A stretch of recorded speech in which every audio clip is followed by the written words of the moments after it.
Hello আসসালামু আলাইকুম, welcome back to my new lesson. আজ আপনাদের আমি এই দুইটা বাক্য আপনারা দেখতে পাচ্ছেন, এই দুইটা সেন্টেন্স বা বাক্যকে আমরা অ্যানালাইজ করব। আমার সাথে আছে আল আরাফা অনাবিল। ওকে অনাবিল, কেমন আছো?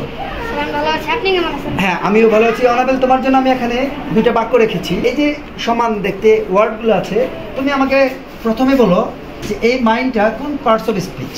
স্যার, এই মাইন্ডটা হচ্ছে ভার্ব, কারণ সাবজেক্টে পড়ে আছে। আর এই ট্রেন্স, টেন্সও ভার্ব। এই দুইটা মাস্টার কি একই ব্যক্তিকে বোঝাচ্ছে নাকি ভিন্ন পেশা? জি।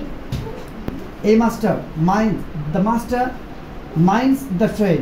এখানে এই মাস্টার কোন মাস্টারকে বোঝাচ্ছে? ট্রেনের মাস্টারকে, মানে স্টেশন মাস্টার, এক্স্যাক্টলি।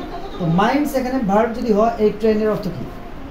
ট্রেন অর্থ হচ্ছে রেলগাড়ি, রেলগাড়ি অর্থে ব্যবহৃত। তার মানে এটার অর্থটা হচ্ছে তুমি যেটা বলছো, the master minds the train, মানে মাস্টার ট্রেন, ট্রেনকে মনে রাখে আর কি, রেলগাড়িকে মনে রাখে। আর এখানে the master trains the mind. এবার এই ট্রেনটা কোন পার্টস অফ স্পিচ? এই ট্রেনটা হচ্ছে ভার্ব, বাট এর অর্থ হচ্ছে প্রশিক্ষণ দেয়া। গুড। এই মাইন্ডস, এই মাইন্ডস অর্থ ছাত্রকে বোঝানো হয়েছে। গুড, ছাত্রকে বোঝানো হয়েছে। ওকে, ধন্যবাদ। আপনারা সবাই দেখতে পেয়েছেন যে বাক্য দুটা প্রায় একই ওয়ার্ড আমরা ব্যবহার করেছি, কিন্তু তাদের অবস্থানগত পার্থক্য রয়েছে এবং পার্টস অফ স্পিচের অর্থাৎ বাক্যে ব্যবহারের পার্থক্য রয়েছে। Please like, comment, share and don't forget to subscribe.